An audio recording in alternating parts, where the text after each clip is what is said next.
Line up, you f***ing nerds. Who wants a shot at the champ? They bring the heat. Francis Ngannou is the hardest puncher in the history of fighting.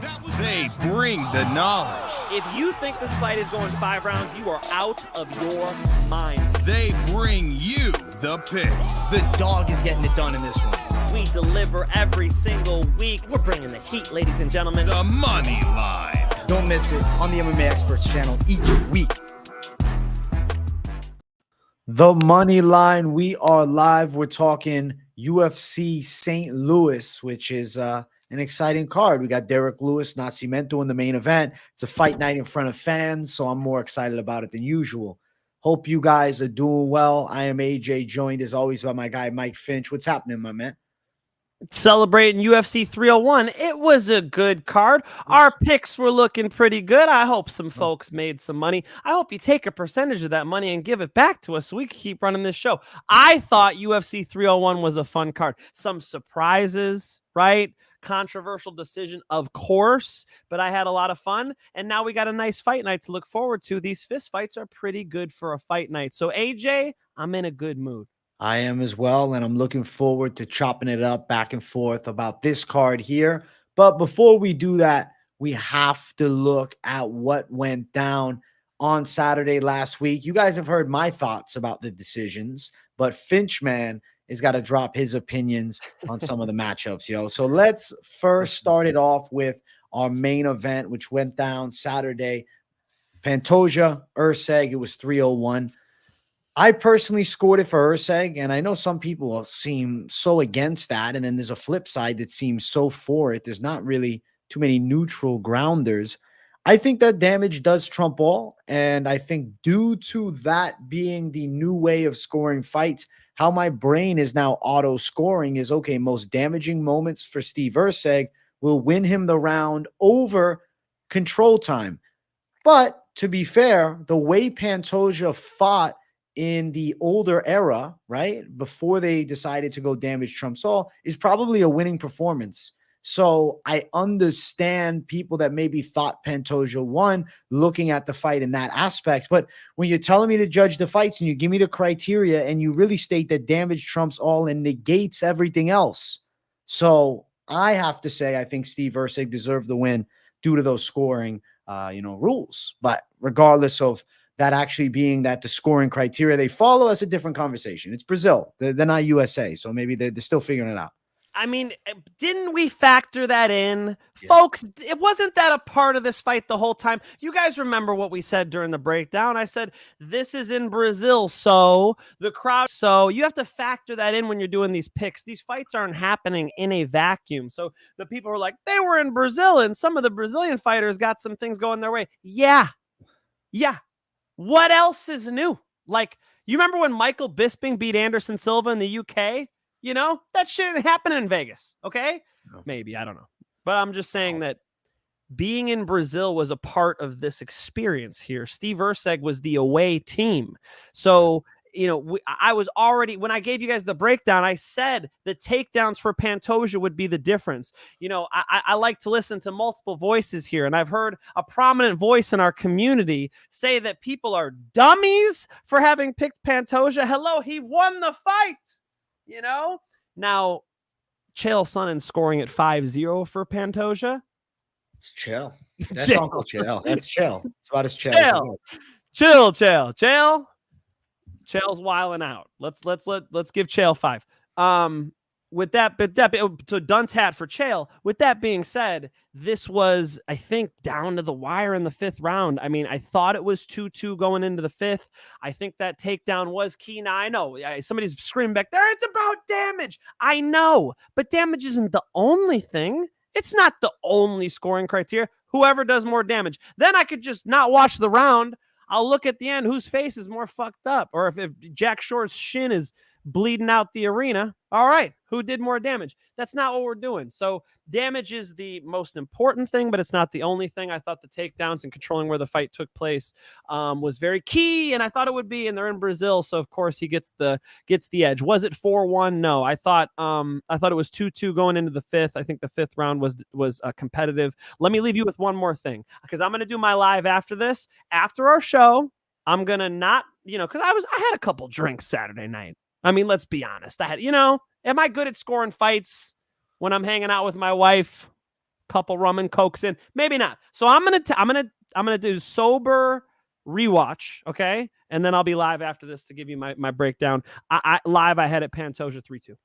All right, so you are gonna rescore the fight and then go live after this. Okay. I went out dancing. Yeah. It was a great night. I need to actually rewatch it like a judge would, and that goes for anybody who really wants to have a hot take about it. I mean, a fight like that. Should watch it. But yes, Usyk did great. Usyk caused a lot of damage. Usyk started coming on late. I think he clearly won round 4. It was a good fight. Steve-O knows. Thank you for the $13.99 Canadian dollars. Sup, AJ and Finch. Love the fight breakdowns you guys do. Thank you. Question. Thank you. 8-leg parlay. 6 legs hit from 301, and last 2 legs are Costa and Makhachev. The return is 6,300. Do I cash out on 1250 now or let it ride? So I actually am going to tell you, I lean towards the cash out option because I'm not hyper confident that Paulo Costa is going to beat Sean Strickland. Though Paulo Costa is a dangerous fighter, he's not known for the one-touch knockout power, and Sean Strickland's a pretty solid boxer. The way Costa, I think, would have to beat him would be some devastating kicks in the fight. Not that he isn't capable, it's just how likely is it that, he spins and catches Sean Strickland with a clean heel. You know what I'm saying? Like, I don't know. I guess for me personally, I'm not loving the Costa side. I get the pick, though. It depends. How much did you put down for that? Like, I'm assuming you've turned 100 into 1250. So are you getting greedy looking for 6,300? I don't know. Let me tell you a story, Steve-O. All right. Are you the Steve-O from Jackass? Is that you? Let me tell you a story, Steve-O. I was 18 years old and I could gamble because I was on a cruise ship. We're in international waters. So was I less than 18? I don't know. I had $20. Okay. I played, was it blackjack? Now I'm fucking up the story. I gambled and I won. I made my $20 turn into like 40. I cashed out. I'm conservative. Okay. So of course I'm going to tell you to cash out, Steve-O. Take your winnings because Paulo Costa versus Sean Strickland's a crazy call. AJ's got that one right. Let's go. My man, Steve-O. We appreciate you, man. It's a tough call, I should say. But thank you, Steve-O. Tough call. Listen, this fight here, now that you're giving it a rewatch, I'm excited. I have not rewatched it yet, just so you guys know. I've been, doing a lot. So I haven't had the chance to go back and rewatch this fight, though I've watched a shitload of fights. Some people scored 8 rounds for Usyk. I mean, Won 8 of the rounds. Yeah, he won 8. Rounds. So, I mean, they just keep gumming up. He won 8 rounds. Listen, Steve Usyk won more rounds than there even exist in MMA. Holy shit. Things are going crazy. Are we going sideways on the show? He's my guy, man. He channeled look. I was planning on getting Finch's head and then putting the belt around him as Usyk and New, but unfortunately, your boy, was that not good? Your boy got robbed. That was great. You look just like him. That's my, he might not, I got the better genes, but that's my cousin right there. Yeah, it's your cousin. He looks like a cousin. Pantoja, I'll tell you something though. Very tough. Great chin. Strong pressure, doesn't gas. Hit the damn like button, Mike G. I agree. You got any final words on this fight? I feel like I've wrung out the towel. I'm excited to break it down, guys. I'll see you later for it. The rest of them, I was paying attention. Let's go. Let's do these because there were some nice finishes on this card, man. There was. But now we got to talk Aldo versus Martinez. Jose Aldo. Listen, that right there is a performance that puts him right back.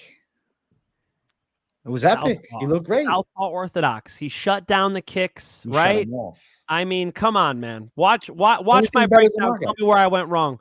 Aldo's southpaw orthodox, shut down the kicks. He's been boxing. His hands were crispy. He was fast twitch all night. He started to kind of break Martinez down, dude. Good for Jose. He looked great. Well, listen, you said tell me where you went wrong. The pick, the biggest part, my man. The breakdown was great. It's just you decided to pick Martinez and join the Martinez witnesses over here. I don't know what the hell we were talking about. I don't know. I don't know what happened, Finch. You had the breakdown right. I thought you were picking Aldo up until I you thought said I was too. I was, but all the smart people I respect I talked to were telling me it was crazy. You know, Aldo's old. I saw who said it was gonna look like Volkanovski versus Topuria. Like it was gonna be, you know, the old dog.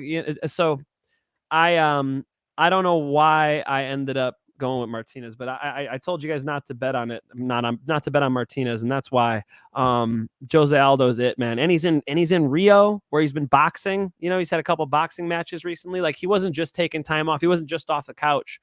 Jose looked great. Good for him, man. He's a bad matchup for Martinez. He really is, because Martinez couldn't get the kicks going, and that's his game. I think Jose Aldo still got it after all, just like Anakin Skywalker said in chat. He's right. He still got it. TRT Aldo. I agree. TRT Aldo, welcome back to the UFC, my brother. May the fourth be with you, Anakin. Yeah, Aldo still got it. I love, God bless the King of Rio. I mean, who does not like watching Aldo fight? Decision or not, that was cool, and good for him. And I want to see him in some cool fights now. Can we get like Henry Cejudo Aldo? Can we do some fun shit?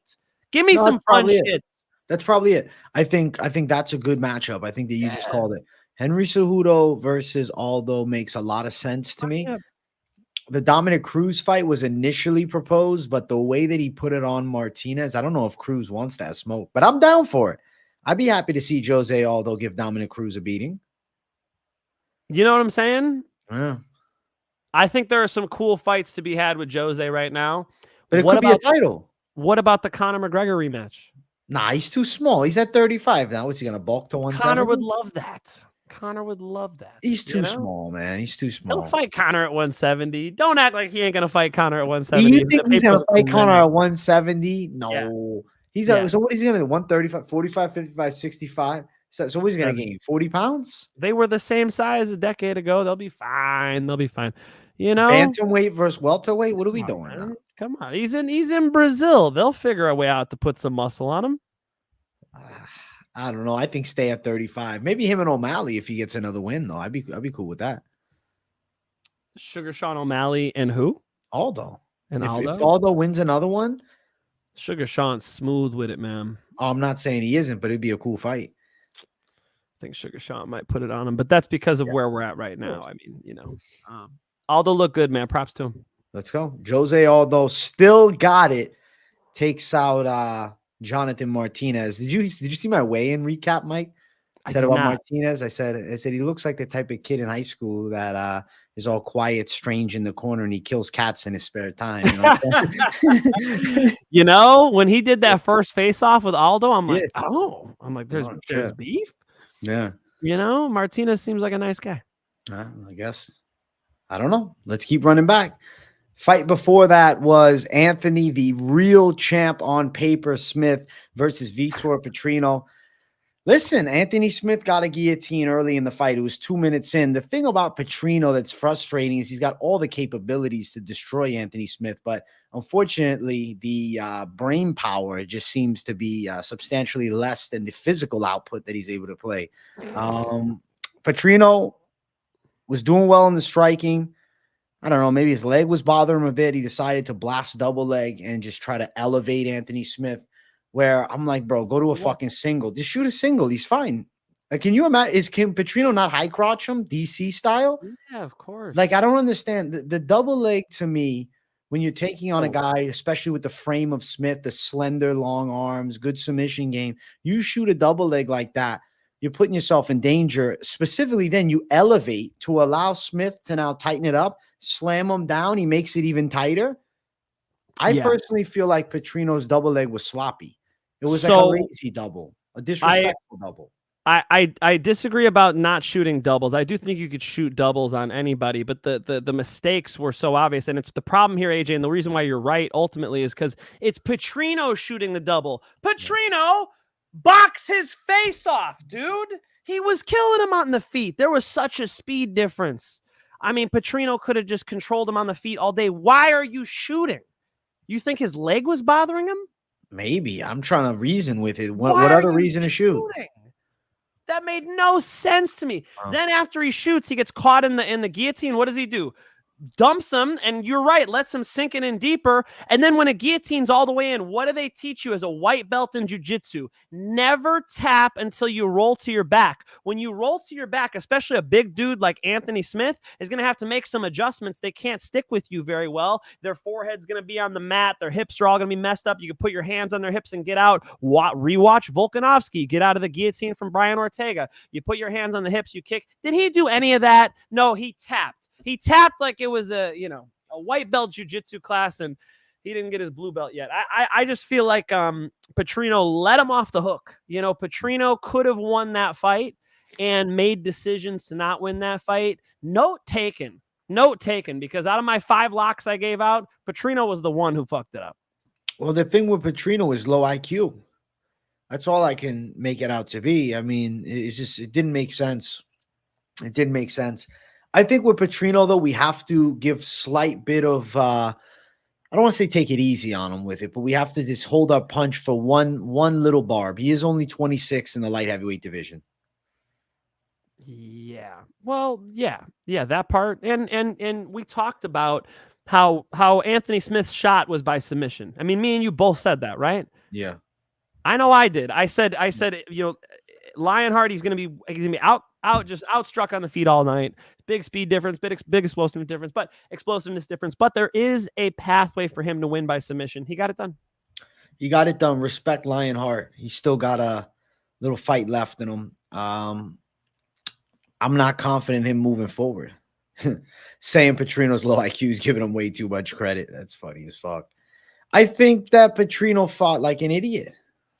Petrino has it's the new Tesla Roadster. All right. It's the fastest 0 to 60. It's a great car. And instead of having it on autopilot, he just drove it right into a ditch. Agreed.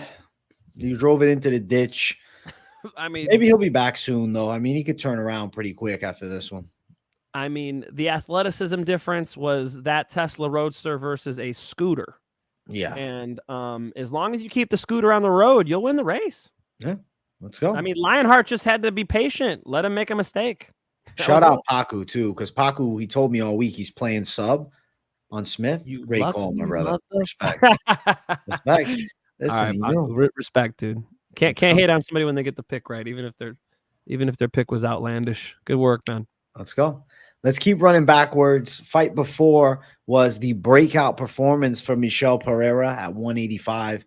He made Potiera look like a boom. Holy shit. If you can spinning, I guess spinning is not the word. If you can backflip onto somebody like that, it's fight over. It's done. They should have just stopped it right there. The backflip and then getting the sub and just dropping him on his head. Like, that's one of the gnarliest performances. If Pereira was just getting into the UFC, being 3-0 the way he has at 185, like he's the next big thing. He's the next superstar from Brazil. He's been in the UFC a long time, and he's taken some L's right earlier on, and he was fighting at 170. We're realizing that weight cut was a stupid idea.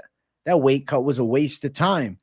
Michel Pereira is a fantastic 85er, and I have a pretty clear idea of him doing well up. And what you give him Roman Dolidze, I think he could rip him to the body, hurt him, and avoid the grappling. You give him a guy like Fluffy Hernandez, that's a really cool fight. But even you give him somebody like a Marvin Vettori. Like, Pereira could be a guy to hurt Marvin Vettori and maybe even stop him. So I'm very interested in seeing Pereira fight somebody ranked, and I don't think we keep giving him light touches. If he's turning down ranked guys, it's because he's just collecting the big win bonuses, kicking all the bums' asses at the back end of the UFC in highlight reel fashion. I don't blame him, but I think it's time to be jumping up a notch in competition. Yeah, he looked fantastic. He's so explosive at 185. I mean, I feel like he's also come into his prime. He's also very comfortable in the UFC now. So we're seeing his best, but the weight class is an aspect for sure. The lack of weight cut is an aspect for sure. Hey, how about all the people complaining that he landed with his knee/shin on the face of Potiera? Could we just appreciate a beautiful backflip when we see one? Is that not dope? Do you not want to see that shit? Because I didn't see the Ukrainian have any issue with it. He ate that shit to the face and went unconscious like a big boy instead of complaining about it. And I hear people saying, oh, well, he should be a no contest, really, because he hurt him with the back. Get the fuck out of here. I want to see him do that shit every single time. Pereira is very, very dangerous, and that's one of the pieces of his danger is he might just backflip on your face. He came out there and exploded with a couple punches, hurt Potiera, and then Potiera, I got it right. And then these names, and then got on top of him and was able to strangle him to death. Again, another guillotine, the main card of guillotines. Very nice performance. His best performance I've ever seen. That was dope. That puts him right in track to get a big fight now. Let's see an awesome fight with him in it, up at the higher weight. I agree. I'm down as hell for it. Listen, Finch, you're onto something here. I'm hype. My brother, I'm hype. And Ali Point V TV is even more hype. He has dropped us 2 buckaroos. Thank you for supporting the boys. Same channel, different week. Finchman and the Iron Knee. My guy. Big W, bro. I'll throw you the elbow right now. My legs are sore as hell. I had a hard leg day Saturday. I still haven't recovered. Don't interfere with leg day. All right, bro. Thank you, Ali Point VTV. I always appreciate you tuning in, man. Let's go. Let's go. All right. Behind that one, starting off the main card, we had Caio Baralho and Paul Craig. Mike Finch. You haven't seen my video I dropped a couple hours ago, I'm assuming. The fighters who were exposed at UFC 301. It's a new series I've started for the big cards. Not the Bear Jew. Of course he was on, and he's my sneak peek for it. Listen, where's he training his striking? He's going to the YMCA for cardio kickboxing. That's all he's doing for stand-up. I mean, it is so flat. It's flat. It's bad, bro. It's soda that you left out. It is just... Yeah, he has no mobility. He's not on the balls of his feet. He's so flat-footed. He's so slow. And Caio out there just springy with it, just loose with it. You could just see the confidence growing in his striking as he let the shots go. Paul Craig's got kind of a hard body kick. You do. Taekwondo, that's it. It's but it ain't even good Taekwondo, bro. Move around with somebody who's good at Taekwondo, they're on the balls of their feet. They're moving in and out quickly. It's like Paul Craig is flat, dog. He's got some flat ass feet and he's just standing in there eating shots. He's got to have more quickness. He's got to be on the balls of his feet if he wants to strike with these guys in the UFC. It's been a problem though. So, I mean, I get you, I get you saying he got exposed, but didn't we call it? Yeah, we did. He looked atrocious. Unfortunate though, but I still have another fight I want for Craig. GM3 and Paul Craig. Let's go. Let's make that fucking fight. GM3's beating his ass, bro. I think so too. He's a better striker. GM3 is whooping that ass. Let's go. That's the fight I want. Paul Craig's interesting. Paul Craig's cool. I like when he broke Jamal Hill's arm. That was dope. Listen, Jamal Hill's arm break was savage, but let me say something about that. Let's be honest though. That was a different version of Paul Craig too. That was before everybody figured it out. You don't want to fuck around on the ground with Paul too much. But Caio Baralho, he was stronger, better. Everything that happened besides Baralho's striking looked even better than I thought because he found the kill switch. It was almost like an Austin Lane level knockout for me. I was laughing when Craig went down. I didn't break it down as much as I did with Lane, but it was a clean shot. I loved it. I felt joy. Now I felt not as giggly because I do like Paul Craig's personality. He's a cool guy, right? But shit, it was still sick. It was sick.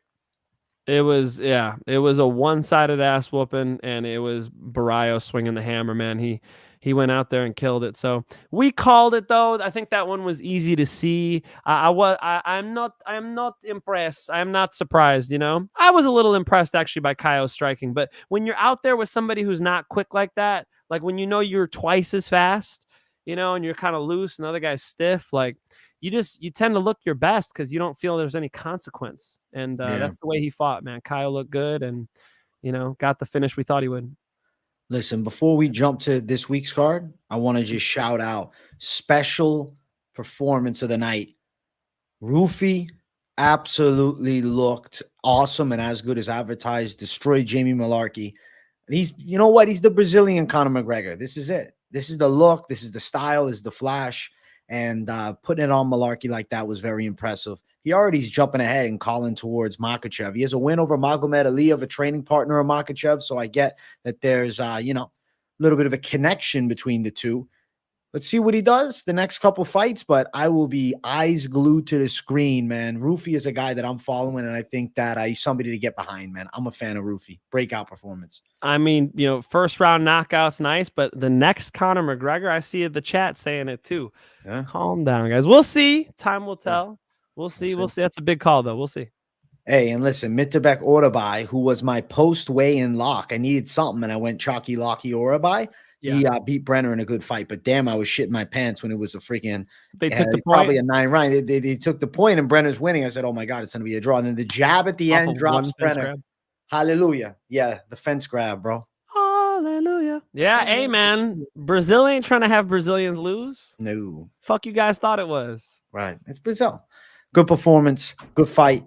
Yes. I want to talk this card. Let's get into UFC St. Louis. If you guys are watching and you haven't yet, make sure that you all smash the like button. And if you're new, subscribe to the channel. We got JJ Aldrich versus Veronica Hardy. I got to go with Veronica Hardy. I got to have faith in not only her, but also in Dan Hardy, her husband, who is, I think, really putting his knowledge of the game into her. Something that I love to see with ex-fighters, right, and coaches is people that are very involved in analyzing the sport. Dan Hardy is a PFL analyst. On top of that, he does break down some UFC pay-per-view events. He's very involved in studying the game and learning the nuances of the game, the small things and the new techniques that come into play. You can see the evolution in Hardy, and she's taken on JJ Aldrich, who's just incredibly average. I think Hardy is better than that. I think Hardy gets it done. Battle of Southpaws should be a cool matchup. Hardy's quicker, better footwork, more technical, and also is tricky with jiu-jitsu as well. So I'm going to go Hardy to win it. I'm going to say decision, but like if Hardy subbed up Aldrich, it's a mass win. I'll go Hardy as well, but it is important to note that JJ Aldrich has only lost to the best. I mean, Aaron Blanchfield, no problem. Even Lipsky, Lipsky just took that L, but Lipsky's pretty good, man. Went over Naliang and Montana De La Rosa. Just resumes, you got to go with Aldrich. But I agree. I like Veronica Hardy's striking. She's a lot better than she was. I mean, I remember watching those older fights of hers and being like, nah, she ain't got it. She got a lot better. Clearly has, we can't give all the credit to Dan Hardy. Her whole coaching staff obviously has turned stuff around for her because she looks a lot better now on a little streak, and I think she could continue it. You could go Hardy. Is she going to be in my bets? Hell no. There's a reason why this fight's even odds. Yeah, it makes sense that it's real close. The odds for it are minus 140 Hardy, Aldrich plus 120. And also looking at over 2.5, it's juiced up all the way to minus 450. Damn, I thought these were even odds, dog. No, it's the minus 450 for the over, my brother. Oh, got you. Okay, if it goes, so maybe you're just betting the under on the plus, man, just to chase. These girls go to decision, man. These girls go to decision. Bro. It's a decision machines over here. Yeah. We'll say the odds makers got that one right. As far as the decision goes. Yeah, I don't even know if I'd bet that though. I don't know. I stay away from some of these. They just got little red flags. I think we ought to watch and see where these girls are at. JJ Aldrich, little 2-fight streak as well. It'll be a competitive fight. It's the right matchup. Let's go. We're going with Hardy to win on both fronts. Let's keep running. Our next fight on the card, we have Jared Gooden versus Kevin Jousset. I'm picking Jousset to pull this off. He has a pretty good striking game. He's technically sound. City Kickboxing represents. So I got to say, you can see the influences of somebody like an Adesanya on him. He's real technical. Now, Gooden hits hard. He was getting beat up last time. He was losing to Wellington Turman, but was able to nail him and then end up getting a submission over the jiu-jitsu guy. I think that Kevin Jousset's technical striking is going to be a big advantage here. Jousset doesn't have the biggest power, but I do think the way Gooden fights, there's a lot of openings that Kevin Jousset can capitalize on, and I'm going to pick Kevin Jousset to actually get a knockout over Gooden in this fight. Yeah, because the way he fights, it's a bit of a dangerous bet. I mean, I understand. I don't think anybody's crazy for going for Gooden on those odds. It's what, 3-1? Gooden right now is plus 210, Jared Gooden, my brother. 2-1? Yeah, Jousset's probably it reminds me of that joke from Juicy Smoulier from Dave Chappelle. Oh shit, that's funny. I know that one. Jousset. Yeah. Juicy Smoulier. That's anyway, you guys got to watch the Dave Chappelle special. I seen it. Come on, folks. AJ knows. I know. Need that T-shirt. AJ knows. Yeah, we'll say the striking of Kevin Jousset gets it done, but yeah, Gooden, a lot of power, the ability to turn a fight around. I like him in the little cage. You know, they're not at Apex though, my brother. We're in the full cage. We're in the big cage. We're in St. Louis, my dog. Fuck. Unless they're bringing a mini cage to St. Louis, I don't think so. St. Louis at the Enterprise Center. Yeah, wow, that's a big arena. Yeah, we got the full cage, my brother. Oh, that changes shit. Well, then that's better for Juicy Smoulier. He'll be able to move around a little bit more, stay away from this beast, because Gooden can put people out, man. Yeah, Gooden can turn a fight around. He's tough. He's experienced at this point. Like, you know, I like him staying away and sniping that dangerous guy up. Yeah, let's go decision, because Juicy Smoulier fights conservative. Juicy Smoulier. Odds for the fight: Jousset is -245. Gooden is +210. With a fight ending inside of the distance at -135. A Jousset win by decision at +165. It's Mike's call. Mine by knockout sits at +220. Jousset by submission is also up at +800. Let's see how many sub wins Jousset has in the arsenal here. He has how many? Let's see. He has only one win by sub, but it was his UFC debut. Gooden on the opposite side has never been submitted. So yeah, Jousset by knockout or decision makes a ton of sense. Yeah, I mean, you know, he comes in and submits Kiefer Crosby, but it's Kiefer Crosby, man. You know, his training partner is what's that kid's name in Ireland? I interviewed him. Gallagher? Yeah, Gallagher. Yeah, so Yeah, that's the caliber. yeah. Okay, I'm hating. You knew him from Bellator. I thought you were boys with Gallagher. did. Yeah. No, we ain't going into that. I do know him from Bellator. It's all good. Appreciate the interview. It's still on my YouTube channel, by the way, guys. Check it out. Okay, let's go. We're going Jousset here. Juicy Smoulier, folks, with the Trump hat and everything. Let's go. That's the call. Let's keep running. Next fight on the card, we got Jake Hadley versus Charles Johnson. I'm going with Charles Johnson, man. At this point, I'm fading the very fair-skinned UK fighters that just seem like they're all taking L's galore over here. We saw it with Shore last week. I pick flip to Brito. Thank God. If not, I would have been the buffoon on fucking Jack Shore come fight day. I think Charles Johnson's actually a really good fight. Wait. You pick flip to Brito? Of course I pick flip to Brito. No, you didn't. When the we got fucking Jack Shore looking like Elton John's fucking less flamboyant son. What the hell's going on? I'm picking him. Pick flipped, you mother. After all that, I pick flip, my brother. That's why the Friday show's great. The Friday show's great because I'm allowed to pick flip. All right, I'm allowed. I'm entitled. You're allowed. Yeah, you're allowed. I'm entitled. I'm entitled. You were that was your thing, the Jack Shore. You came out of nowhere with that. Well, sometimes I realize that I'm being delusional. I got to fix my ways. I'm 2-0 on the past 2 pick flips. You know that? Is that right? Yeah, there's no pick flip curse in second thoughts. All right, if you're engaged to her, you got cold feet. She might not be the right one. Listen, I don't know about that part, but I know about in the fight game. Fucking around, folks. Charles Johnson, though, be honest. You see him winning? Because I see his striking looking good here. It's a really competitive fight. It's a really competitive fight. I mean, I don't think Hadley's that bad. Like, you know, and Charles Johnson, great Muay Thai. You know, he's got fights under his belt now, so he's getting there where he can put a pace on in the UFC and perform at his best. He's not getting out there nervous. Charles Johnson, you know, I've picked him in the past and he's come through for me, but against Hadley, very, very competitive fight. I assume even odds.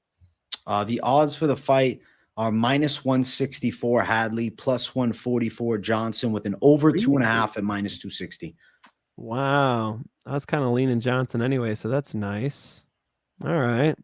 Yeah.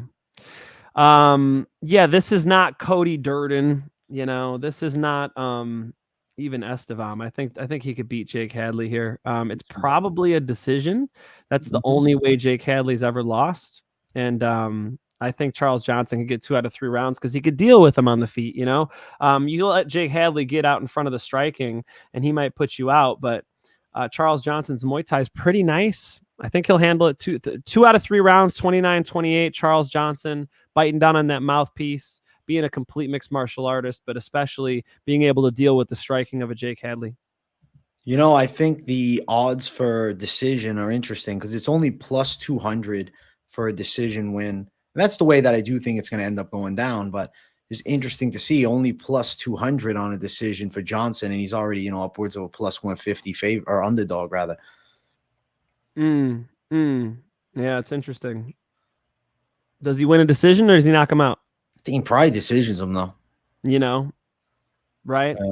I think it's very live. If Hadley wins, Hadley's more of a, you know, I think Hadley has more potential to finish this fight. But Charles Johnson, decision, 29-28, and they're probably going to strike quite a bit. Let's go. We're going Johnson for the W on the cards, and which should be a good fight. Let's keep running up. Next fight, we have Trey Waters versus Billy Goff. I'm going with Billy Goff in this fight. I think he can outdog Trey Waters. Now, he is going to be giving up a good amount of height and reach, but an aspect of his game that I love is high pace, high pressure. And Waters on the opposite side is more of a calculated striker, more of a outside point fighting style. He's looking to snipe you up with shots. Goff is going to be in his face. I think there's a chance Goff gets this fight to the floor. I think Goff can do some work from top position. I think Goff can rip him with big punches in close.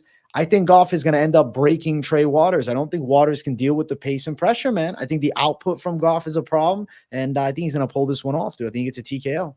Yeah, I think Goff could walk him down and get a knockout here, man. Goff wins by, I mean, that's how Goff finishes fights, right? He's going to keep this thing on the feet and let his hands go.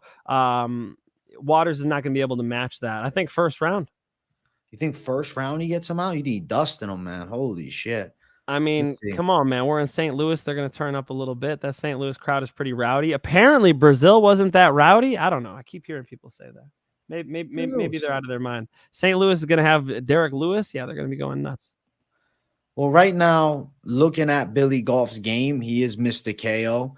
And if you look, he's 9-2 as a pro. He's got one knockout loss, and that was early on, and it was a cut stoppage, and then one decision loss. And his freaking third pro fight, he was 2-0. He fought an 8-2 Cameron Lachinov, who had a ton of experience, and that's honestly pretty crazy for a second pro fight. He's on an absolute tear. He beat Kinoshita last time. He beat Smetrosky from Israel in the fight before. Trey Waters touched up Josh Quinlan, who I've said a lot of things about in the past with Quinlan, man. He was taking the roids. He got off of him, and he's just less of a fighter, and Waters didn't stop that version of Quinlan. I'm not impressed by the power. So now you're going to keep Billy Goff off of you. The way Trey Waters wins is he's got to be clean for 3 rounds. I don't think he one shot stops Goff, and I think Goff is going to brutalize him with pressure and make this a nasty fight. Well, and Trey Waters has a nice guillotine, but you can't use it if the guy's not shooting on you. If he's not going to pull a fucking Petrino and shoot a double leg with his neck out and then just tap in full guard without rolling to his back. It's like, you know, I think he's going to stay on the feet and be smart about it. I think Goff puts him away. Goff inside distance, just in case he ended up going for a sub, which, you know, not super likely that he does because he's got no sub wins. Inside distance, though, is plus 295 with a KO for Goff all the way up at plus 400. I think those are real live lines, man. Yeah, for sure. Yeah, I think Goff can finish this fight. That's the way he wins, and that's the way this one will go. I mean, Waters is going to outpoint him, stay away from him? Probably not. It's what he's going to have to do, but I don't know. You got Waters win on Contender Series, or excuse me, win in LFA in the fight before. He knocked out Jalen Fuller with a good punch, but those guys didn't pressure him, right? The way that I see guys that are going to beat Trey Waters are guys that are willing to put the gas on him and overwhelm him and not respect him. That's what I love about Billy Goff's style. He's not doing the old Muay Thai. We're going to patiently get into this. It's, yo, no, let's fight right now. Let's go. And Trey Waters is a guy that wants to dance from the outside, box smooth, jab you up. He's a slickster. And I think a slick style like that, I even kind of think he's like a little bit similar to Bobby Green in some senses, right? A little bit. Not saying he's exactly the same, different style, but somewhat in the stance and the shoulder placement. I think Goff pulls it off. Yeah, Goff could put a big shot on him. You know, we saw Bonfim blow Trey Waters out, but besides that, you know, this is a decent resume with some decent competition. I don't know. Are you touching Goff on the picks? Are you touching Goff on the bets, I should say? I think he'd be a good underdog. I'll think about it. This is a maybe bet for me. I'll think about it. Finch wears UFC gym gear. Fade his picks. You realize UFC gym pays for the lights in this place, okay? Not your zero donos, Scott. Okay? UFC gym paid me 6 figures. All right, I'm Exactly. repping them all day. Let's go. Come get your ass whooped at UFC Jim Rose meets Scott. Let's go, my man. Billy Goff for the W for Finch and I both. Let's keep running. Next fight on it, we got Tabatha Ricci versus Tecia Torres. I'm going with Tabatha Ricci to outwork her. And Tecia Torres normally is outworking girls, but remember something, she's off 2 years. She had a baby recently. The fight game ain't her same focus, whereas Ricci is obsessed with this. This is all she's doing. And you know what? There's similarities to the styles, right? Girls who are quick, girls that are muscle bound, kind of similar frames, right? They're both pretty jacked. I think that Ricci's pure jiu-jitsu is a little better, and I don't think Torres is necessarily going to be able to touch her up with the grappling. But note that Tecia Torres is always game in fights, and she's not an easy matchup even for Ricci, but I just worry about the version of Torres that we get. Prime Tecia Torres, I might be picking her as an underdog, but Tecia Torres, who's out 2 years and just had a baby, I made the mistake of, with Germaine de Randamie saying, no, I got her even after having the kid. And she wasn't able to stop the onslaught on the other side by now I'm losing the name. I see her face. I can't remember the name. You know who it was. What's her name? Oh my God. One more time. I'm killing it. I'm killing my, hold on. Let me see. I was reading the comments completely spaced. I see her face. I can't think of her name, dude. And then you asked me for something in the one moment I'm not listening to you. No, it's all good. What was that? It was Norma. So I worry about these girls who have a kid come back. I don't know. Torres is 34. I got to go with Ricci now. I got to go Ricci decision. Let's see what you got, Finch. Where you at? I'm saying first off, props for having the baby, Tecia Torres. Don't let the fist fight game keep you from living your life game. You know what I'm saying? Absolutely. Have a family. I want 5 kids. Okay. Nice. I want 5. I want 5 little Finches running around. You starting soon, Finch, man? There's no announcement. There's no announcement. All right. But yeah. Anyway, 5 Finches. I better get working. Is that what you're saying? I think so. I'm not lying to you. I'm slacking. You're slacking. It should be starting tonight, my man. We should make the call. What the fuck is going on? I told you I took my wife dancing this weekend. What do you think? I don't know. I mean, I assume you closed the job. But I didn't know if you were, you know what I'm saying? I don't know if you. Anyway, so what I was trying to say was Tabatha Ricci lock because it's even odds, and Tabatha Ricci was on a roll right before this last loss here. I mean, she's a solid takedown artist. She's coming into her own. Her striking's gotten a lot better. She's built for this. And Tecia Torres, normally it's a tough fight, but it's not like the Jousset situation where he was doing boxing matches. She's coming right back in against the Tabatha Ricci. It's a tall task for her. So to see even odds, and AJ's about to tell me they're not even odds, but close. When I peeked at this to see even odds, like, come on, man, Tabatha Ricci should be a favorite here. Let's put her up as a likely victor in this fight, and it probably goes all 3 rounds because Torres is tough and well-rounded, but Tabatha Ricci should be able to put a pace on her and really take away 2 and 3, especially as the fight wears on. Well, looking at the odds for the fight, it is towards Ricci at -135. She is a favorite. Torres is +115, the underdog. Decision win for the side of Tabatha Ricci is going to be the official pick here. It's +100, and over rounds is -400. I guess over rounds might be okay, but it's -400. See what I'm saying? But it probably goes over. There's a good chance both these girl fights are going over. Just a Can you imagine them finishing? I don't even know. Like, if you told me, yeah, it's a finish, what happened? How are they going to finish the fight? Not knockout. High kick? No, I don't know. High kick? Like, is that? No. Yeah, right. I don't see a submission. So maybe 4-1 for a decision isn't crazy because let's see. I think these girl fights are going to the judges. Let's see. We're both on Ricci, man. Yeah. Baby shark. Baby shark. Do. Let's go. Thank you. See, I don't have kids. I don't even know that song. I'll be honest. I don't even know how I know that shit. Because you are a baby. I am, though. I am. I'm a young man, bro. I'm a kid still. 20s is still a kid, in my opinion. You guys know that? Do you guys know AJ's fucking still in high school? Do you guys know that shit? High school, my guy.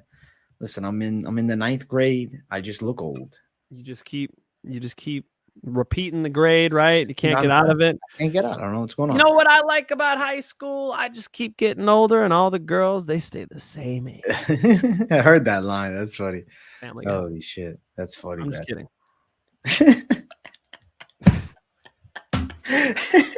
All right, Quagmire. Let's get to the next fight on the card. We got Terrence McKinney versus Esteban Ribovics. Listen, I don't get the hype on Ribovics. He's a big favorite. I think McKinney can win. Kemuela, Kirk had his back and was strangling him. McKinney can finish that rear naked. So I'm going with Terrence McKinney. I think he gets it done by submission in the first round.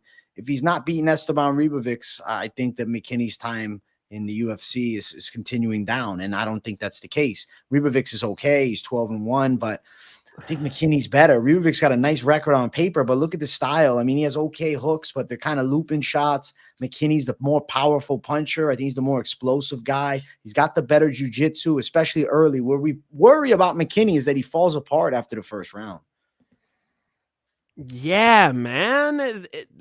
Worried, like, come on, man. Are you going to bet on McKinney? I'm concerned, man. A big underdog. Come on. Yeah, he is. He is a sizable underdog. McKinney is so dangerous, you know?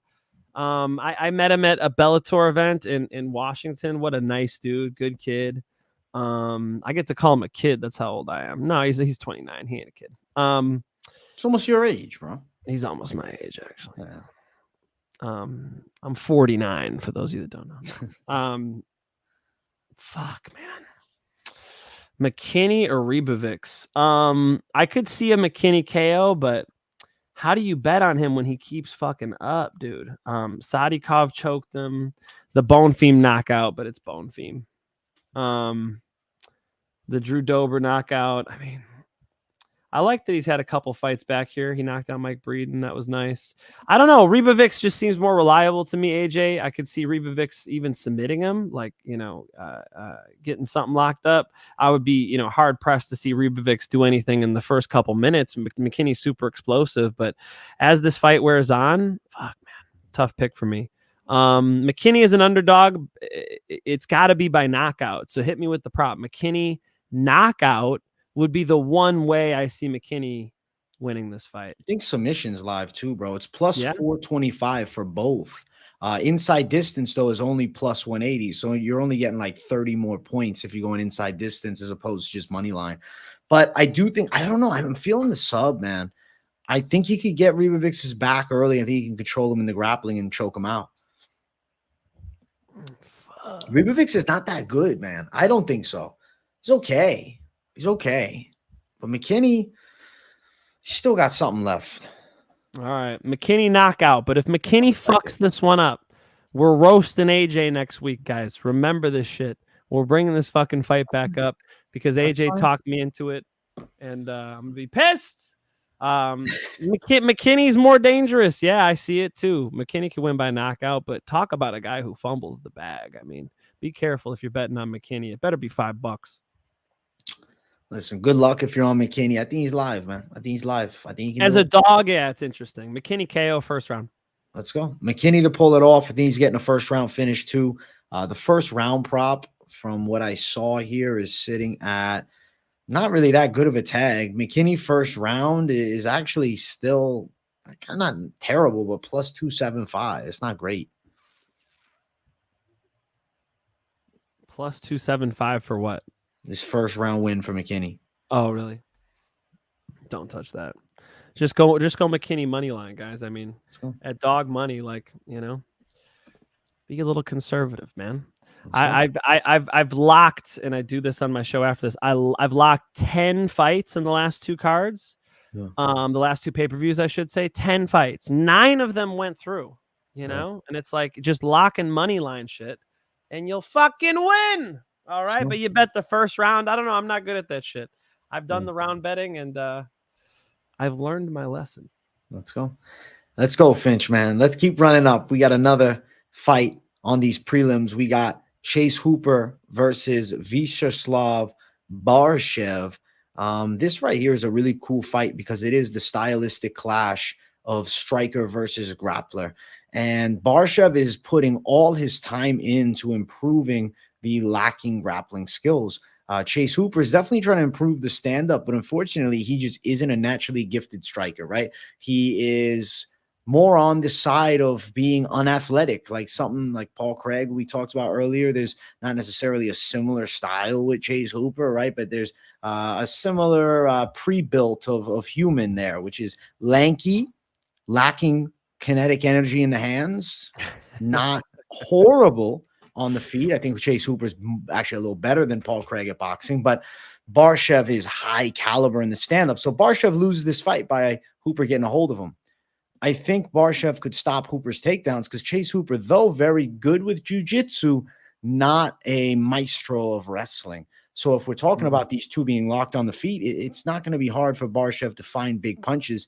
I think he's live to knock Chase Hooper out. But Chase Hooper is also live by submission. The official prediction is Borshchev knockout. I'm going to assume that his takedown defense and his get-up game will be there. But Chase Hooper is like a damn snake when he gets on you. He's long, he's awkward, and he's tricky to deal with, man. I think Borshchev can win. Slava Claus, the Santa Claus of KOs. My man delivers the bag. If you pick him by KO, man, he is definitely one of the best strikers we have in mixed martial arts. Slava Claus is that good. His shit looks so clean. When he throws hooks, I mean, talk about textbook. It is beautiful to watch. With that being said, this is a complete striker versus grappler matchup. If Slava Claus ends up with his butt on that canvas, Chase Hooper could take his back and he could choke him. He could submit him. I mean, there's a real risk here because we've seen when Slava Claus can't stop the takedowns, he can get overwhelmed by it, man. He can't be spending too much time wrestling. He has to break. And lucky for him, this is not a wrestler, right? We saw him have issues with men who are more physically strong than him. Chase Hooper might not be. And we've certainly seen him struggle with guys with good top games, which Chase Hooper is a submission guy. He's not so much a hold you down type of guy. So a little bit different, pure jiu-jitsu versus kickboxing matchup, which I love that shit. Kind of like these crossovers. You know, this is fun. We're going Slava. We're going fucking Slava Claus. Slava Claus's knockouts are crazy. And if you're telling me you're going to put him up against the guy who doesn't have a solid takedown game, Chase Hooper has a relatively relentless takedown game. You know, I respect that. I could definitely dive in. But if Slava just fights the hands, gets his back off the fence, I think he knocks Chase Hooper the fuck out, dude. And let me give a little credit where credit's due. Chase Hooper found the weight room, bro. He got stronger. I mean, if he could show us some solid double legs on the fence, he could pull this thing off because he might just need one or two takedowns. But Slava Claus only needs one or two combinations. Give me Slava Claus knockouts. Slava knockout. Listen, here I'm thinking of it too. Mike Davis couldn't finish off Slava Claus. I don't know. I think Mike Davis is a higher caliber guy by a long shot than Chase Hooper. I think Borshchev by KO, man. And who the F is fading the EV? Not I and not Finch either. Thank you, Hernandov, for 199. Thank you, Hernandov. Appreciate you, bro. Who's fading the EV? Not $sign Sully. Thank you for the $5 Canadian. Shout out MMA experts for getting me to switch to vape from Zyn. Wait, switch to vape or from vape? I thought you said earlier the opposite, man. Hopefully he meant the opposite. He meant the opposite. There we go. You tried. No, thank you so much. $sign. I appreciate you. I'm glad you're switching to the Zyns. You don't need to be vaping, bro. If you want to, vape a little live rosin, a little THC, it's a different conversation. But what? If you're ripping up the nicotines and stuff, I think long term it's not a good idea. If you're going to be addicted to nicotine, get yourself a Zyn pouch. There are definitely a lot more of the what is the word? What is the thing called? That like it's death. No. What's the thing called? What's the thing? We're all destined for death, bro. We can't avoid it. What is the thing though? The nootropics. It's a nootropic. Nootropic for your brain. It's a nootropic, actually. Andrew Huberman. I saw him saying something about it. It's a fact that everybody, whoever has lived, has died. That's true, but it's not a fact that we're all destined for death in that sense. For instance, we could be creating an artificial intelligence that's not destined for death. It does seem that aging is sort of a biological phenomenon where, you sort of get scratches on a CD. And so if we could figure out a way to repair those scratches, it's possible that aging is a disease like everything else. Dr. David Sinclair, folks, Check it out. Intermittent fasting. No, I think that's a good thing, but the best thing is to not vape anything. I agree. And to drink this vodka. No, I'm just kidding. Water. Okay. Drink water. And the water out of a bottle, you got to be careful because microplastics. So watch out there, guys. I don't know how the fuck we got here, but thank you for the donor. We do appreciate it. And that MMA expert right there, I hope he helped you out. Let's go.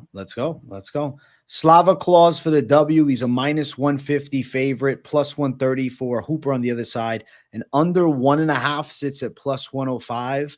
And a Slava knockout is +110. A Hooper submission on the opposite front is +225. So those two are seeming like the most likely methods of victory, I should say. We went from Zins to meth, folks. Holy shit. I didn't see it. AJ getting called out for the plastic. Yeah, of course I'm calling him out, man. Come on now. How do we avoid it? What am I supposed to drink? We're all destined for death. Damn, that's a cold line. That is a cold line. Holy shit. I didn't even realize what I'm saying. I was just being honest. Cold line by AJ. Cold line right there, AJ. Shit. I hope not. All right. What do I fear? Death. All right. Yeah, fuck yeah. I get it though, because it's the end of the road, right? I get it. I'm not religious, bro. I don't have any fucking even not though. But no wishful thinking here. That's you fair. know. Listen, we're gonna have to turn you into a good Catholic again, Finch. We're going to Sunday school starting next week. I'm making a call. Fuck. How'd you know I went to a Catholic church? You told me. We've talked about this. Fuck, bro. It's putting me out on blast. Yeah, man. I can't believe in nonsense. All right. I have faith, my friend. I don't think it's nonsense, my brother. I think it's fair to not believe, though. And I don't hate people who don't. I think it's You're not Catholic. Understandable. No, I'm not Catholic, bro. Okay. I will consider myself a follower of the teachings of Jesus, but I don't necessarily follow in the same way of Christianity. Like I don't look at you and say, Mike Finch, you're going to hell. I don't find that productive either. I think that everybody has their own truth in life, man. It's like I have a good friend of mine. He says, bro, I just can't believe he's going to try. I said, listen, do whatever you feel is right, my friend. I don't care.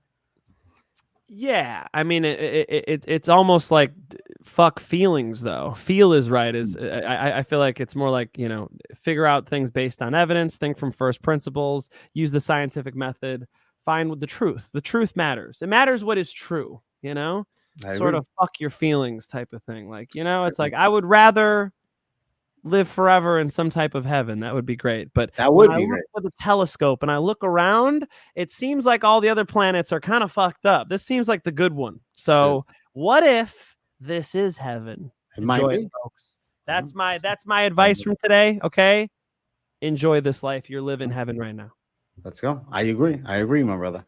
Listen, I think with this fight here, we're going on the religious tangent now. Holy shit. Slava Claus knockout. Knockout win. I think that's what's going to happen. And let's keep running up. This will bring us to our main card opener, Waldo Cortes-Acosta and Rebellis Despaigne. Mike, I think a lot of people are going to look at Waldo's striking and they're going to have faith that because of his boxing experience and the fact that he's never been knocked out in MMA, maybe he's the guy to shock Rebellis Despaigne, who's coming in with all this hype. I'm going to tell you no. If you look, Waldo has been laid clean out in professional boxing before.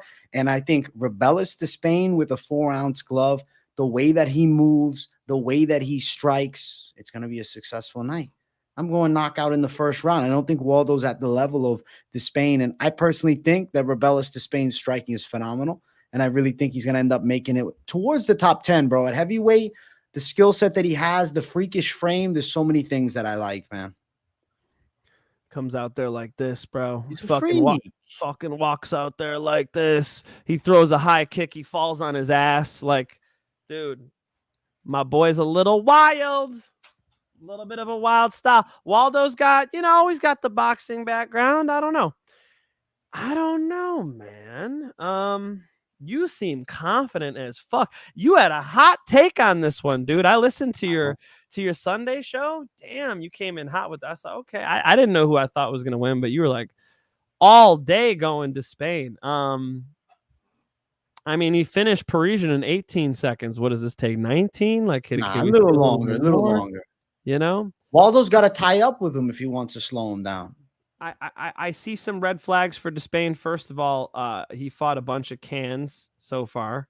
So Waldo Acosta Cortez, I mean, we're talking about a guy who just fought Andrei Arlovsky, Lucas Brzeski. He fought De Lima, Chase Sherman, Jared Bandera, whatever. But these are UFC fights. So like I see a big experience difference here. I think that's something to note. I don't know what Despaigne looks like when the fight goes on a little bit more and when shit doesn't go his way. Does Waldo surprise us and start grappling now? I mean, this is a strange matchup. So there's a lot of things that are unanswered to me, which makes me, a little bit cautious on this one.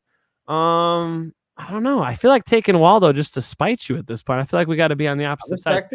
I'm impressed by Despaigne. Despaign's a knockout artist. His shit does look dope. I like the wide stance. I like the fucking ridiculous speed and power. Maybe he does knock Waldo out. But there's a lot of unknowns about Despaigne. So, I'm not going to spite you. I'll pick Despaigne by KO, but where's Waldo's very experienced. And, if Waldo can just kind of slow this fight down a little bit in the first round, I'd be interested to see what the layers to Despaigne's game looks like. Let's go. Listen, I respect it, man. I'm excited to find out too. And I think this is the fight. We get it. Michael Bowman. Well, better late than never. Hello, Michael and AJ. Hello, chat. I hope everyone's fantastic. Bowman, we appreciate the 20. You're a walking W for that. Thank you, Mr. Bowman. We appreciate you very much. Hope all is well with you and the wife. You're always noticed. You're always welcome here, Michael Bowman. Appreciate you very much. Better late than never. You're not even late, man. Are we even on the main card? You're right on time, Mike. Mike, you're right on time. Thank you for coming through. The $20 extremely appreciated. I hope everyone is fantastic. I'm fantastic. Great fist fights on Friday. My wife dragged me to the Renaissance Fair this weekend. That's when Michael Bowman was born. I'm just kidding. Mike, I had to throw that joke in there. Come on. That was funny. I feel like I had a good weekend, so I'm doing fantastic. Thank you so much, Mike. To you, Mike Bowman. Scott with the $2. He called you out earlier, and he's calling you out again. He said, Finch Shadowbox. Do it. Let's go. You saw how fast that fucking jab was? That was you react to that jab, Scott. Ready? Hands up. Ready? When Scott, let's go, Scott. Get your hands up on the screen, Scott. Shit. These hands are fast, Scott. Don't fuck around. Scott, I coach martial arts all day, every day. I train at Art of Jiu-Jitsu with the world champ, Kolabate, Tynan Dalfra. I don't usually train with Tynan, but I do take Kolabate's class. Fuck with me, Scott. Thank you for the $2. Appreciate it. Thank you for the 2, man. He wants the footwork. He's calling you out again. The footwork. He's looking for feet picks. This is sitting down. Actually happening. Yeah. Well, you need a bigger dono than $2 for footwork, dog. We're going Despaigne in this one. I think he pulls it off. I'm going knockout Finch. He is minus 200, so he's a bit wide now. Plus 165 for Where's Waldo. Despaigne KO is minus 175. That's even juiced up. Despaigne in the first round, minus 120. Despaigne to me is something that you could consider maybe in a parlay. I think it could go under for sure. I got Despaigne, man. I'm feeling good about it. I see that. You are so high on Despaigne. He's nasty. He's in the saxophone. Is he in the fucking... Can we look at the saxophone? Is Despaigne in there? Is he in there? Because AJ is high as fuck on Despaigne. We'll see what's up.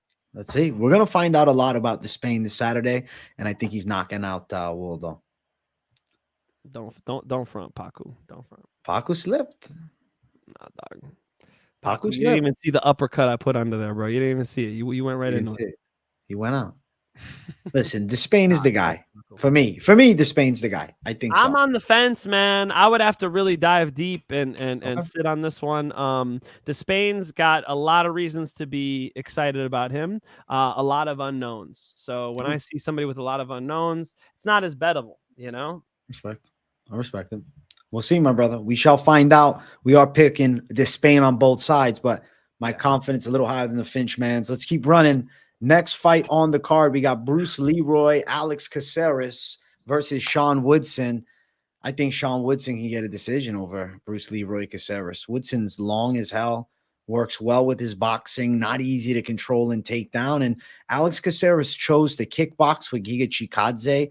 I'm not going to be thinking, okay, now Caceres is turning into a a wrestling style, takedown control. And I don't even think he'd be able to take Woodson down. I think Sean Woodson's going to look good in this fight, man. I think this is his opportunity to break into the forefront, right? And really make a run towards that top 10 because Alex Caceres is like teetering at the top 15. He's pretty damn good. Like Alex Caceres is an OG of OG. I respect Caceres. I tried to get him to come back on the channel. He did an interview with me when I had like 58 subscribers, dog. Back when I had nothing, Caceres did an interview with me, but when I had like 10,000, I tried to get him back and he never replied. So listen, maybe I got to get him back once I hit 100K. Dang, yeah, for sure. You don't even have to wait that long. You know. Yeah, let's go with Woodson, man. Look, Alex Caceres, good jiu-jitsu, but I don't think it'll go there. I think Woodson can box with him.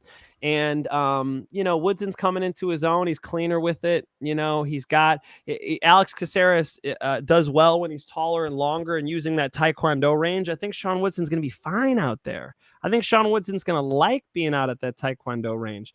Coming off of a win over Charles Jourdain, he just fought a better striker than Caceres. So it's Caceres submission, if anything, and I don't think he's getting the fight there. I think he'll be stuck on the feet. I think he'll engage in the striking too much. I think you hit the nail on the head there. Let's go Woodson, pretty confident. Woodson is minus 195, the favorite. Caceres sitting at plus 170. He was open at minus 110, so the line was even at one point. Looking at the over rounds is minus 280. I do anticipate we get 3 rounds of work. Woodson by decisions, the official pick at plus 105. Woodson's a money line, like Finch would say, just money line it. You know what I'm saying? Just money line it, man. I think that's a pretty solid lock right there. Yeah, I think Woodson's got a great chance, man. I'm feeling good about him winning. The fight is going to take place where he wants it. I think that's a big deal. He's on a roll. I mean, he's beaten guys like Yusuf Zalal. Like, I feel like he's, I think he's tailor-made to beat Alex Caceres. Let's go. I agree. We're both going Woodson, getting it done in this fight, and let's keep running up the card. Our next fight on it, we have Diego Ferreira. He's trying to channel some inner Bruce Leroy with the afro here versus Mateusz Rębecki. Listen, I think Rębecki's going to whoop his ass, my brother. Ferreira has good jiu-jitsu. He did knock out Michael Johnson, but not known for the striking, right? He's not a great boxer by any means. Rębecki's got good pressure attack, good wrestling game. He's absolutely primed right now, and I think he's going to overwhelm Ferreira and beat him up. I'm going Rębecki to finish him. Yeah, Rębecki should finish this fight, man. I think he could win either way too, but his hands, dude, knockout makes a lot of sense to me. I can imagine him getting a TKO from the top position too. Diego Ferreira, nice submission game, but man, I think he's getting beat up on the feet here, and Rębecki's got a lot of power and probably put him away. We're seeing Diego Ferreira at 39 years old too. That's got to be a factor as to where, he's fighting a 31-year-old Rębecki, who Rębecki's kind of on the way up and Ferreira's kind of on the way out. You know what I'm saying? So timing wise, lock Rębecki. Rębecki, yeah, he's definitely a high confidence call, man. The odds for it are wide to reflect the confidence. Minus 360 for Rębecki, with an under at minus 173. So it's expected he gets a finish. I'm curious what an inside distance line we'll look at. As of right now, I'm not seeing an inside distance line, but let me see if I can dig for it just a bit. Yeah, not available currently. But inside distance, Rębecki, KO TKO is also live for Rębecki. Less likely he submits the jiu-jitsu ace, but I do think he's going to beat up Ferreira. I think even on the ground though, dude, like from the top position, I think you get a TKO on the ground. He should just sprawl and brawl here. Just bang with him. Probably puts him out. Yeah, I think so too. Finish, knockout, Rębecki, impressive, devastating, and our winner. Let's go. Let's go. I think Ferreira at 39, bro. He's done. Like you got to be a heavyweight to be winning at 39, man. How wide are these odds? It's the minus 340, man. It's going to keep getting wider because Ferreira's coming in also like short notice. Rębecki was supposed to fight in Vegas 91. Ferreira's a dead man. Not to shit on him. I'm not trying to hate, but he's getting fucked up, my brother. It's going to be minus 400 come fight day for sure for Rębecki. So if you're going to put him in a parlay, do it now. Do it. Yeah. we'll check back for that parlay. I have not completed it, but Let's go. definitely looking at him. Definitely looking at him, man. I feel like this could be a quick first round or two, and I'm with my Polish brother. Okay, Polacks stick together. Let's go. The Polacks sticking together. Rębecki to get it done. Let's keep running. Our featured bout of the night: Alonzo Menifield versus Carlos Ulberg. Oh. I'm picking Carlos Ulberg to win, but I have some worry because Menifield has some pop. He has big hooks. He's been in there for a long time fighting in the UFC. I think Ulberg can touch him up and outstrike him technically, but it did take Ulberg a while to beat Dawoon Jung. And it's not like he didn't deal with some adversity in the third round. He seemed to have evidently slowed down too. Menifield on the opposite side is big punching power, right? The wide hooks are there. He's got a gas tank to go, the full three. He can mix it up. He beat Jacoby last time out, who was a glory kickboxer. Ulberg, obviously a former pro kickboxer. So Menifield's beaten a guy with high caliber striking before. I do think Ulberg's a bit slicker than the current version of Jacoby, which we saw against Menifield. And I think Ulberg is going to pull it off, but I could see a decision and I could see a fight he's tested. The odds of it are, teetering on the wider side at -250 for Ulberg, but I'd be nervous on that, man. I think Menifield is not a crazy underdog in a fight that's more 50-50 to me. Seeing lines like that are kind of crazy. I almost went Menifield, but I was like, you know what? What is the line? If it's -110, what is the pick in my head? I said I'd go Ulberg on a decision. I'm going to pick Ulberg to win, but Menifield, not an easy out, I don't think. Bro, I'm seeing some Menifield picks in here. Menifield. AJ saying he's worried about Menifield. Brother, this ain't Jacoby. Guys. I think Carlos Ulberg's a lot better. And the style's different too, right? I mean, Carlos Ulberg is way smoother with it. And you saw Jacoby dotting him up from distance. Carlos Ulberg is the man at the green zone. The long range, I think he's going to fuck Menifield up. I think Menifield is going to be kind of a sitting duck. And so it'll be up to Menifield to make something crazy happen, something crazy and tight, something crazy with the clinch, some crazy explosive moment. Other than that, Carlos Ulberg is going to be wrecking that lead leg, hitting that body up, just kind of landing when he wants to. I think Carlos Ulberg could dominate this fight. I think Menifield has some danger, a lot of danger. He's explosive as fuck. He could put anybody out. We've seen that. But Carlos Ulberg is a big step up. And, he's city kickboxing. He's clean with it. We've seen him in the UFC enough now to where, I feel like he's confident here. And, Tefan Nchukwi, easy. Ihor Potieria, what does that mean anymore? But easy win. Even the rear naked choke against Dawoon Jung. It's like he's had some canceled fights here, but I think he's kind of on a fire. So I got Carlos Ulberg with a lot more confidence, man. I respect you on the confidence side of him, man. I see why. The slickness is there for sure. I way better. Isn't he way better? It's that Menifield is not as good technically speaking, right? It's that he's a dog, man. And he's got power. He's still pretty strong and athletic. And I don't know. I think Ulberg could definitely catch him, could definitely knock him out, could definitely outpoint him. And I'm picking Ulberg to win, but there's just that slight fear because Menifield can go hard for 3 rounds and he can make it a tricky matchup if he makes it dirty.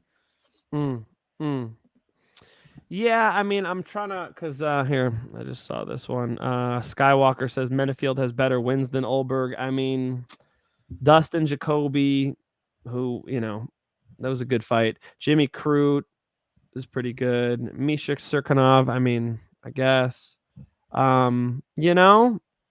Who that Oscar guy with the fake record? Like, I don't know. I like Ulberg's wins better too. So, I think City Kickboxing's Carlos Ulberg is significantly better than Alonzo Menifield, and that skill difference will show. Alonzo Menifield very dangerous, but will kind of fight Ulberg in his strong suit, and I think that'll be a problem.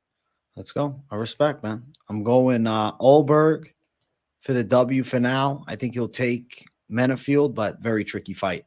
Tricky fight. I thought I was white my whole life. Scott is saying I'm not white. They're not white? I think I'm very white. I don't know. I'm like a third Polish. So what is color at this point? Holy shit, dude. I don't know. I thought I was white my whole life. This is a crazy moment, Scott. Congrats, my man. Wow. Congrats. I didn't know. All right. Oh. Thank you, Scott. Mike is confident on Ulberg. I'm a little hesitant. We're both picking the same guy, though. Let's keep running towards our co-main event. We got Joaquin Buckley versus Nursultan Ruziboev. I'm picking Buckley. I think Buckley can stop him in the third round or even win a gritty decision. I feel like Ruziboev cutting to 170. Also, this is not like he's had a long time to prepare for this 170. I mean, granted, maybe he was anticipating. That's funny. That's funny.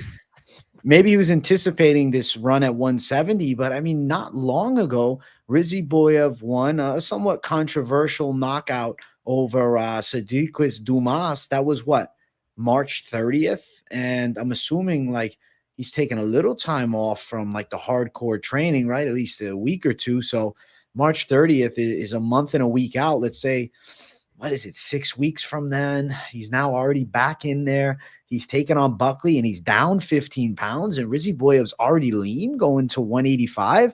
I think this is going to be a hard weight cut. I think Ruziboev could miss weight. I think Buckley's going to be the fresher fighter. And I think Buckley pulls this off, man. I think he wins at home, repping Buckley for the W. Let's go. Let's go. Man, Buckley looked so good knocking out your boy, knocking out Vicente Luque. Fuck, man. He looked great. You know, the Andre Fiallo head kick, I mean, Fiallo's been kind of falling off. Alex Morono, I don't know.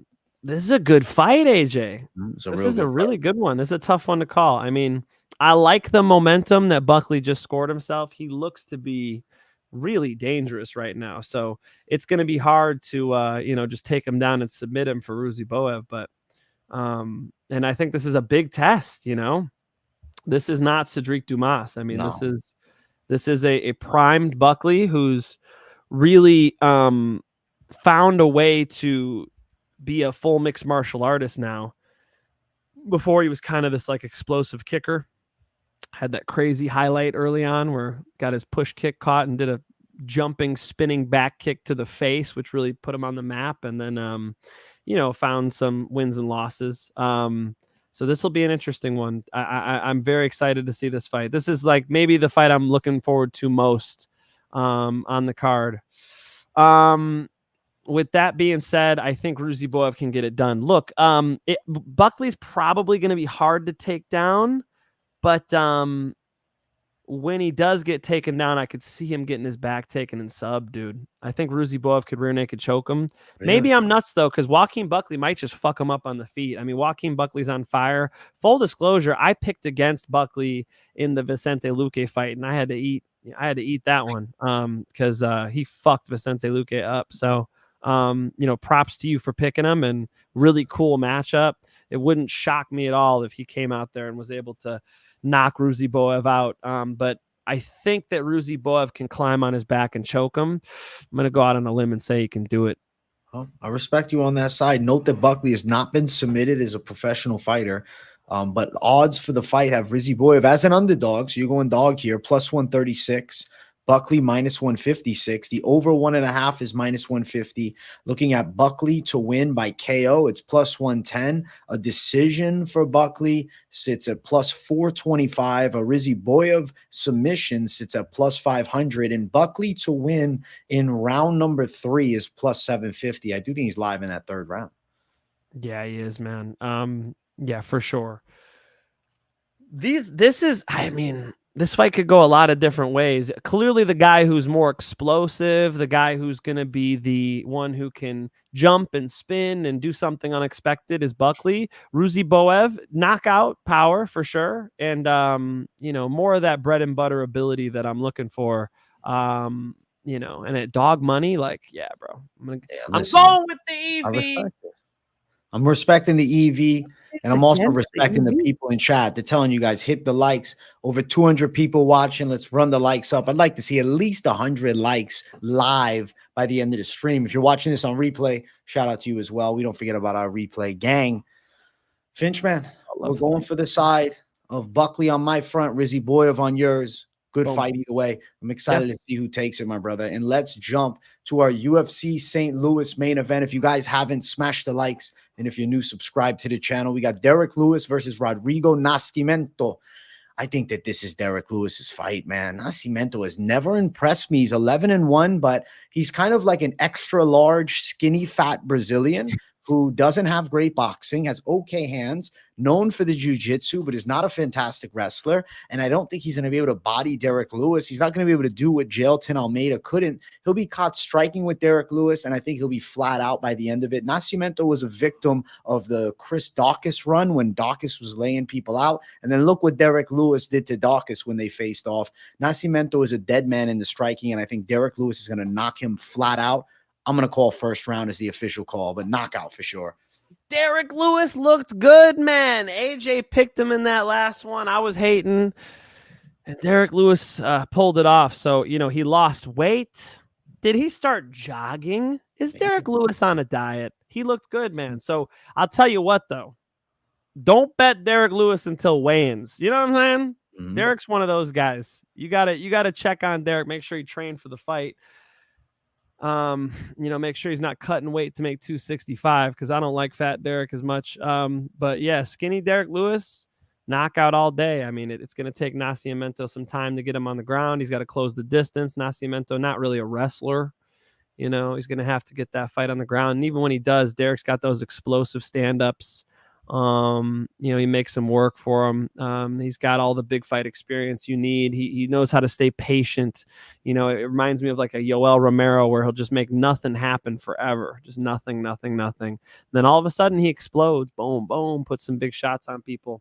So I like that. And I believe a big overhand right is going to find the chin of Nascimento, put him out. It might be, you know, Derrick's knocked guys out like Curtis Blades. Derrick's knocked guys out where, you know, he can time you with an uppercut as you're shooting on him. I mean, he's got good timing with, and I don't have to tell you about the power. Derrick Lewis by knockout. Derrick Lewis by knockout. The call for us both. I think that he can sleep Nascimento here. I have faith that Derrick Lewis finds the dome. Nascimento, too, he's coming off a win by decision over Dontel Mays. Earlier in his career, he had finished Dontel Mays. I think this is his fight, man. I go Derrick Lewis, KO win. I think he's going to look pretty good out there. Nascimento is going to be a victim of the ferocious hands. I think he's going to get flatlined, bro. That's what I'm thinking.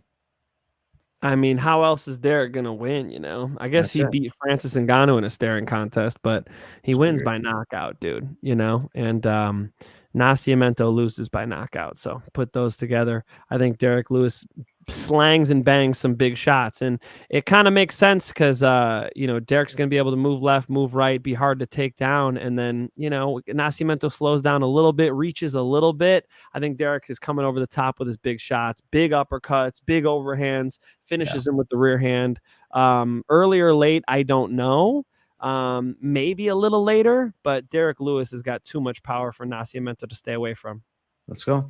Derrick Lewis, heavy-handed, getting a knockout. Him to win money line is -150 with a Nascimento +130 dog. The KO win for Derrick Lewis is -135 with Derrick Lewis to win in the first round upwards of +200, a KO in the first round at +205, and then Derrick Lewis, I mean, inside distance, -145, but you might as well go KO. I think it's probably first round Derrick Lewis knockout. If it ended up going to the second round, it'd be +465, but I think you can sleep Nascimento in the first. Maybe it's a slower start. He gets them done afterwards, so maybe Lewis just KO straight, but it's still in the negative territory. You're going to have to throw down a little more than you would at the plus money round side, but Lewis to get it done makes a ton of sense to me. I'm not a Nascimento's witness. I'm not a Nascimento believer. I think that Derrick Lewis is going to put that ass whooping on him, bro. And yeah, that's how I see it going. I mean, but one thing Finch said that is very, very important to listen to is that Mike Finch said, Derrick Lewis, you kind of got to wait until the weigh-ins, because the concern with Derrick Lewis is if he didn't train properly for this fight, if he shows up way out of shape looking fat, for whatever reason, there's a mental lapse, he could fumble the bag. But if he shows up in halfway decent shape, I think he's ready to destroy a pretty average guy like Nascimento. Enough said. I mean, there are just some guys where, you know, every time Islam Makhachev fights, he shows up in shape, ready to go. There's going to be no bullshit. And then there are some people who are hot and cold, man. You're hot and you're cold. Yes, then you're... Okay, nobody's going to want that. But I'm just saying, some guys are hot and cold, and Lewis is one. His balls were hot. I mean, he's hot and cold, and I feel like weigh-in bet is a lot more reasonable for Derrick. You know, I really want to see what he's been up to. You know, and his Instagram is going to be like all like jokes, like people getting run over by semi trucks and crazy videos and shit. So you ain't even going to see his training. So I really want to see what he looks like at weigh-ins. If Derrick Lewis shows up in shape, ready to go, then yeah, he wins by knockout. Let's go. That is our main event take. I'm on Lewis, Finchman on Lewis. A lot of agreement on this card, which, you know, it's good to see that we're linear minded here with the picks. We're not done just yet, my brother. Yeah. We got lock section now, dog. Let's get into it.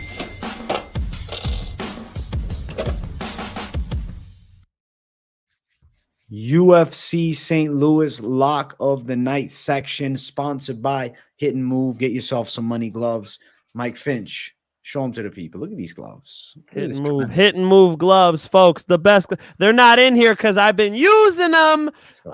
Yo, hit and move gear is fantastic. Do I have my other bag? Yes, I do. Hit and move gear is fantastic, and I've been using them very consistently. I'm telling you what, the reason why they're the best is because they're engineered for the sport from the ground up. It's like, you know, my guy Ozzy, who owns the company, he was training with all the shit that he was buying everywhere else. He's like, man, why can't you hit the back of the mitt? Why are these boxing gloves feeling wonky? So he made his own shit. The guy, you know, had custom leather made in Turkey and this and that. I mean, he really took his time to design the best product that people will love. And I see why, because, you know, I use them every time now. Now that I've got hit and move gloves, I don't really spar on anything else. And I love my Cleto Reyes gloves too. But, you know, these hit and move gloves are awesome. So they got 1.5-pound gloves for bag work. Get your shoulders ripped up. You want to look more like AJ and less like me? Use some hit and move boxing gloves. Get those shoulders ripped up. And then, you know, the pads too, if you're a coach. I mean, what's better than having somebody be able to parry and not throw out here, but throw right here? I could hold the pad so you could fire right back down the center after parrying. You could hit the back and the front of the glove. Hit and move gear. Take yourself a little discount with promo code Moneyline. Let's go. And shout out Paco. He's got a question. 16, 12s, and 4s, Finch? They don't make MMA gloves, but he does have 16-ounce gloves, which are the ones I commonly use. I tried to spar in the 1.5-pound gloves, but I'm just slow, bro. I'm getting like jabs. I'm like trying to hit my fucking... just you know, bag work for the big ones. But Paco, I'm telling you what, you want to do bag work, put those 1.5-pound gloves on. When I'm ripping hooks, I'm exhausted. It's definitely, you know how in baseball they put the rings on the bat and you swing the bat and it's a little heavier, so you get that feel to put your hips behind it. You take the rings off and you're quick all of a sudden. Same thing with boxing gloves. I can't believe nobody's thought of it beforehand. Get yourself the best boxing gloves in the game. 1.5-pound bag gloves by Hit and Move. Let's go. Let's go. Hit and move, Mike Finch. It's time for you to hit and move on that lock. What are you thinking, my brother? Listen, man, we should spice it up because, you know, I was like, am I going to rock Slava Claus? Am I going to do that? Am I going to do that? We're going to go right at AJ's throat and go, Ruziboev. I got the dog for the lock. I feel like, how are you going to fade the EV? How are you going to go against this great grappler who could strike too? I feel like everybody's super high on Buckley because he beat a shell of a man. You know, in Vicente Luque, I'm going with Ruziboev. I think he gets these takedowns, gets to the back, dominates this fight, could potentially finish with a rear naked strangle. AJ's like, but wait, he's never been finished. Brother, it's 3-round fight. He might just grind him out. I don't know. Lock him with a money line and you get dog money. Enough said. Well, since Finch went dog lock, I think it'd be disrespectful if I didn't follow suit. I am going to go with Billy Goff on the prelims to outdog Trey Waters as the underdog lock. I was thinking that spot initially, and then hearing Finch also going with the dog is good. I have some high confidence favorites, man. I almost went with the chalky locky. I just, you know what? I said, fuck it. Let's go underdog. Let's go for an underdog savage snipe. And then with the chalky lockies, we can make some magic happen with our next section, Mike Finch. It's time for the parlays to play, my brother. All the competition that try to compete, stand back, watch the bomb drop. Parlay time, open up your wallets and let's bet on some fist fights. Yeah, it's parlay time. I got a parlay and it's gonna fucking hit right. I got fuck, man. We got to go Carlos Ulberg. Carlos Ulberg is going to fucking dominate Alonzo Menifield. I know AJ is saying to be careful. I know. I hear you back there. I hear you, dog. But I just, I'm going for it. You see, you thought we agreed, and now I'm dropping my most confident picks you're not even sure about. So I'm going Carlos Ulberg. And are we gonna put him? Oh fuck! I gotta put him with Rębecki, man. I feel like Rębecki over Diego Ferreira. Easy money, right? So Rębecki or Rębecki or however you want to say that Polak's name. That's my guy. I could call him a Polak. I'm Polish. Okay. All right. Black people could say the N-word, right? I could say Polak, right? Okay. So we're gonna go Carlos Ulberg and give me Rębecki. That's easy. And if you're feeling crazy, throw Borshchev in, but just give me that simple parlay of those two. Ulberg, Rębecki, my parlay. Minus 115 for the Finch man's parlay. I like where your head's at, bro, because I got Rębecki in it as well. But I'm going to mix Rębecki in with Kevin Jousset early in the night. That one right there for those two is around minus 115 also. So we're in similar money territory. I think that with everything written down, if you're going to throw a third money line leg in, I guess if you have faith in Despaigne like I do, you do get plus 188 if you threw your boy Despaigne in the lineup. So something to know. But the other two, that's the real lock. You know what I'm saying? That's the lock parlay. That was almost a lock. I almost went, I'm like, no, I can't lock a parlay. Then I said, am I going to go Jousset minus 240? I said, fuck, man. Chalky Locky last week after Gomis pulled out of a fight that he was going to win. I got to go with Billy Goff and have a little faith that he can shock a lot of people. I mean, respect to it. You're really heavy on Goff. You had a couple heavy picks this card. We're like, damn, AJ, who's the heavyweight who's fighting? Where's Waldo? You got him. Yeah. You're heavy. I'm surprised he wasn't up top. No, he's a beast for sure. But you got a couple heavy picks this card. Okay, AJ, I'm gonna be watching out for you, dog. All right, I'll jump into the live. Yeah, this is gonna be a good fight night. I really like these fights. Now I get why they made the card so good. It's in St. Louis. Okay, got it. Right? I'm like, damn, this is a hell of a fight night they're putting on. That's because they're in Missouri. Got you. My bad. Look, the place is going to be crazy. Everybody loves seeing Derrick Lewis fight live. A lot of these fights are really cool. I mean, going up and down, Buckley and Ruziboev, dope. Menifield and Ulberg, dope. They got some Chase Hooper and Slava Claus. Like, some of these fights are really cool matchups. So really looking forward to this one. It's a good one after a pay-per-view. If you guys want to hear me break down this Pantoja fight, I'm going to do you a favor. Right now, I'm going to rewatch the fight, okay? The whole way through. Probably with no commentary because Lord knows that sways people.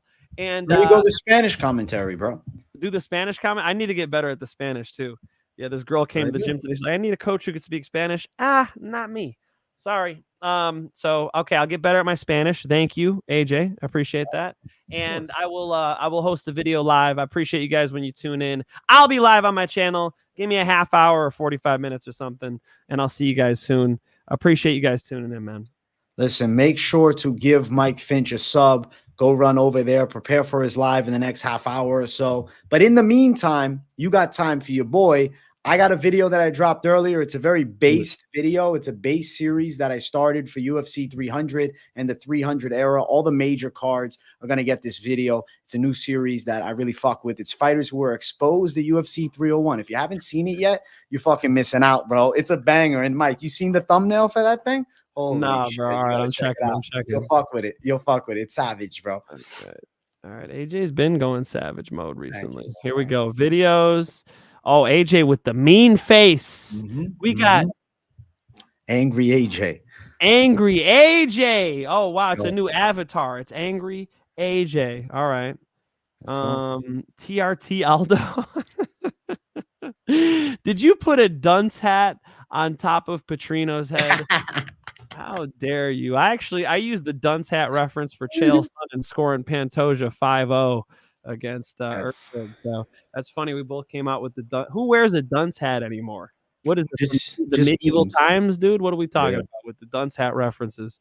That's funny. Go check it out, guys. AJ's dropping you content. Eat that up. Check out Finch too. Don't forget to smash the likes here. If it's your first time on the channel, subscribe. Yo, 31,000 subscribers was absolutely smashed on Saturday. We're going to be celebrating that tomorrow during my live stream Q&A, which will be around 6:30 Eastern time, followed by the members only stream tomorrow. So make sure you guys tune in during the members only stream. I'm probably at the end going to go through the 4 notes that I got here. I guess the 4 small pages of notes that I have from the Moneyline show, because I always take notes during this show. So definitely check that out. Love you guys. Hope you all have a great night. We'll see you all in the next one. Peace out.